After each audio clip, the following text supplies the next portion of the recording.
a century, as I mentioned last night, the scientific materialistic community has thumbed its nose at this concept of vitalism because the argument is you can't prove it. You can't see it. I remember having a preceptor a few years ago. We were driving somewhere and he said, you know, I have a roommate who says that vitalism can't be true because you can't quantify or in any way measure vital force. Therefore, it's not true. Well, that's like I said last night, you know, the earth could not be round because it doesn't look round to me. Right? There's something there that's missing, and what's missing, in fact, is a scientific materialistic system which by its very construction disallows for the possibility of something that's not physical. Right? So the system creates an environment which doesn't allow for something else, so therefore there is no something else. But there's also another way to think about it. What do we mean by vital force? Is it really a force? Is there really something there that's a force? Or is it something else? Is it maybe a tendency of something? Is it a description of how things act in the real world where we use the force in actually an antiquated way or in a way that is shorthand for something else? Take the comment that was made last night when we were finishing up. The man who was in the room filling the water and straightening out the chairs made a comment to Eli or to Holly about how he could feel the love in the room. I wonder how he knew that. How did he know? Was he able to measure the love? Could he see the love? You know? There was something there that made some sense to him and for which he had a word, right? Or maybe a little more mundane would be something like gravity. If you make the same argument that you make about vital force, you can make that same argument about gravity. There's no such thing as gravity. You can't measure it. You can't weigh it. You can't put it in a jar and poke holes in the lid. There's no way that you can quantify gravity. When we use that word gravity, what we mean is that masses attract each other in direct proportion to the square root of their radius. But we don't say that every time we want to use that concept. So we use a word which becomes the shorthand for the phenomenon that we understand, that's attraction amongst masses. So is that the same thing we're talking about when we're talking about vital force? Is there an actual force somewhere lurking around that we have yet to identify? Or do we simply mean what Dr. Wirtgen said, that under the right circumstances, the intelligent human body always tends towards balance or perfection or repair? We understand that phenomenon, we see that phenomenon, we can see the phenomenon when we have a paper cut, for example. And so we use this concept or this shorthand idea that there's a force at work. And then we all know what that means. But to be denigrated or criticized because we can't quantify that is, is just absurd, I think, on the face of it. So back to Lindlahr here, he tells us again that there are two widely varying concepts of life. One is the vital and one is the material. And I think I said last night there are other paired terms that have been used throughout history, including rational, empirical, and all kinds of others. But one of the things that we want to do is look at, again, what we mean by vital force and how that operates, or how we know that that's going on. So one of the things that the very agency of this phenomenon suggests to us, or maybe proves to us, is that there's something behind the something. There's a philosophy behind the philosophy. Maybe it's not obvious to you unless you start thinking about it, but if there's an agency or a force or something that's moving us towards something that we call health or balance or repair, then where's that pattern? What's happening there? And by that, I mean to suggest, as Lindlahr has in his intelligent energy, that there's an intelligent, organized universe. It's not only intelligent and organized, but it's beneficent and it's purposeful. And it's the vital force, we might say, that's following in that pattern. If that were not so, the effect of the vital force would be to end or move in the direction of all kind of random outcomes. But the outcome is not random, it's always ordered. And it's always ordered in the same way. And so, one of the things we do is we look at how that force moves or works or, informs the human body. So one of the places where we're different than the other guys, I think, is that our starting point is health. That's where we start. You look at Lindlahr, you look at Hahnemann, you look at everybody who's written about naturopathic medicine, you start with defining what is health. And there again, the screen is gone, but from the World Health Organization, definition of health is that health is a complete physical, mental, and social well-being, and not necessarily, or not merely, the absence of disease. That's a pretty good definition for the World Health Organization, I suppose. But I think there's a better one. Lindlahr's definition, as you may know from his catechism, is that health is normal and harmonious vibration of the elements and forces composing the human entity on the physical, mental, and moral planes of being, in conformity with the constructive principle in nature applied to individual life. Now you should all have that memorized, of course, but I'll read it again in case you don't. Health is normal and harmonious. Check this out. Normal. Health is normal. Health is normal and harmonious vibration. This is before the Beach Boys, folks, right?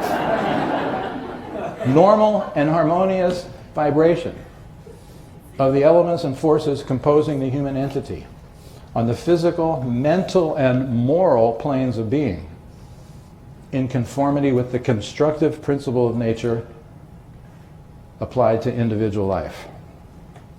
But there's even a more elegant definition of health, which some of you can quote in your sleep as well. I know Dr. Zeff can. I know Dr. Cruzel can. I'm sure Dr. Aviva can. And that is what Hahnemann has to say, in paragraph 9. In the healthy condition of man, the spiritual vital force, the dynamis that animates the material body, rules with unbounded sway and retains all the parts of the organism in admirable, harmonious, vital operation as regards both sensations and functions, so that our indwelling, reason-gifted mind can freely employ this living, healthy instrument for the higher purposes of our existence.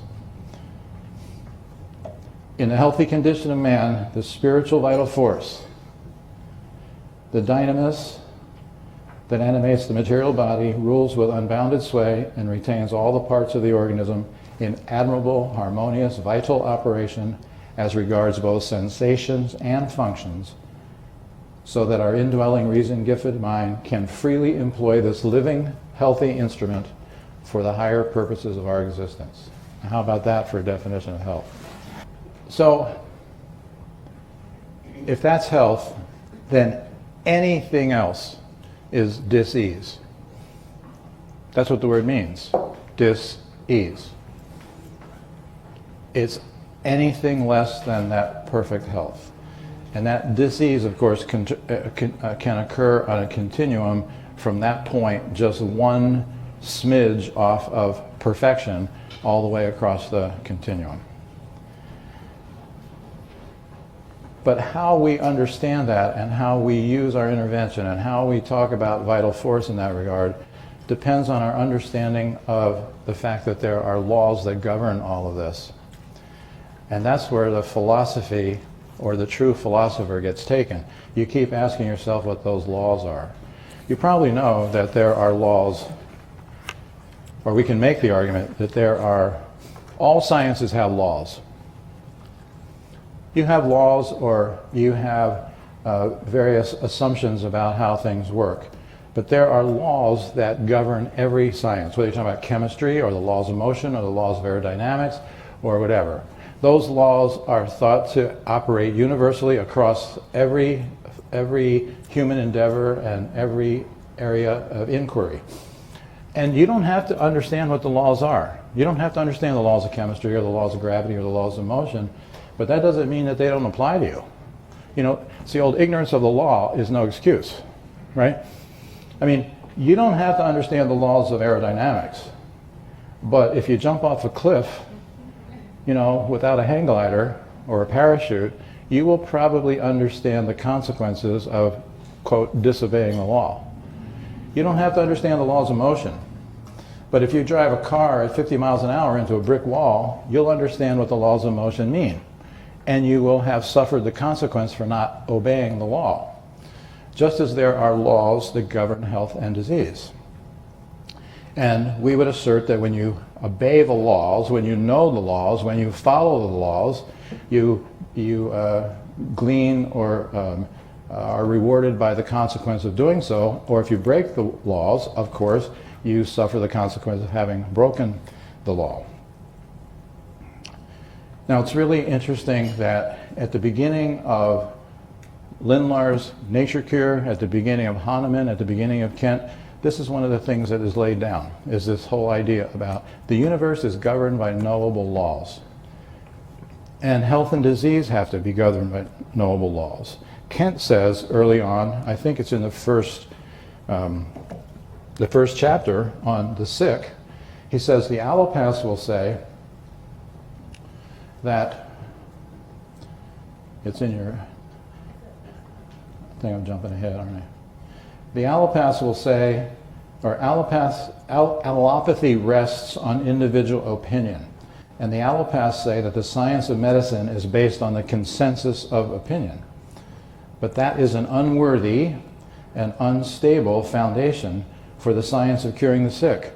It will never be able to establish a rational system of therapeutics until we reason from facts as they are, not as they sometimes appear.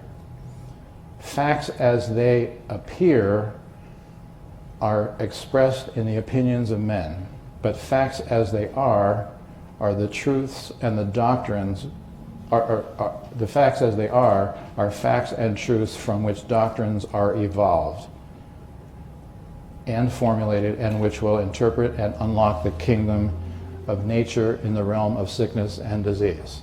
This is one of my favorite quotes. I'm going to go through it again. The allopaths say that medicine is based on consensus of opinion.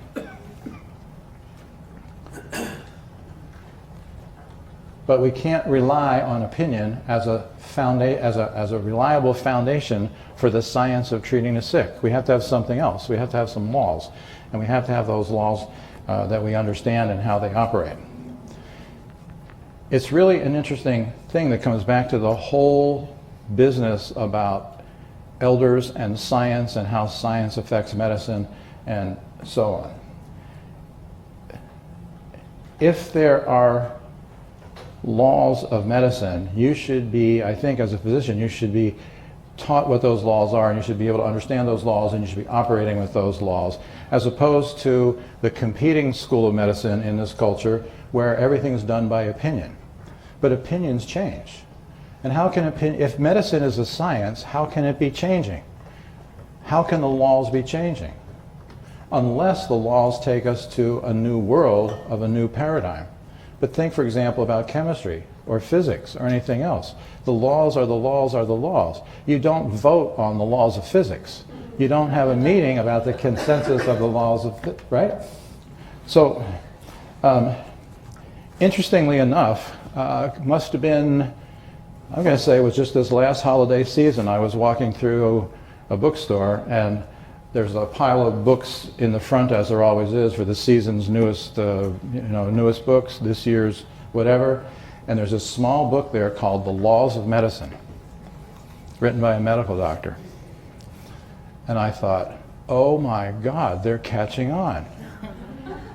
These guys are beginning to understand that there are fundamental laws to medicine which govern health and disease. So I pick it up,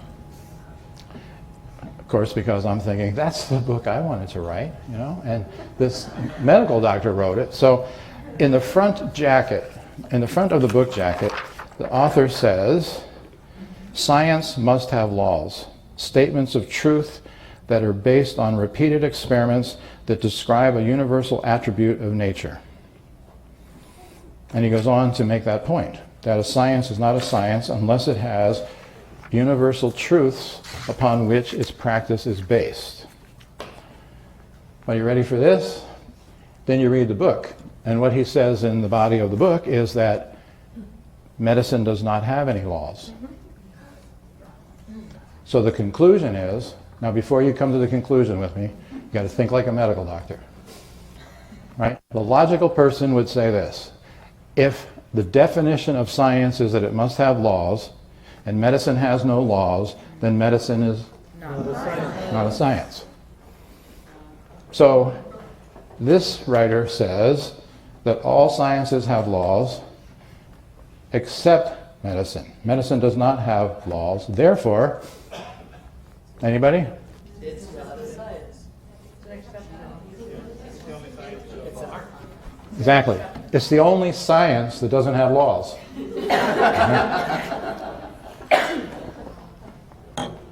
And of course my response to that is, that's just like a medical doctor, right? Just talk about a critical thinking deficit disorder. I mean, really.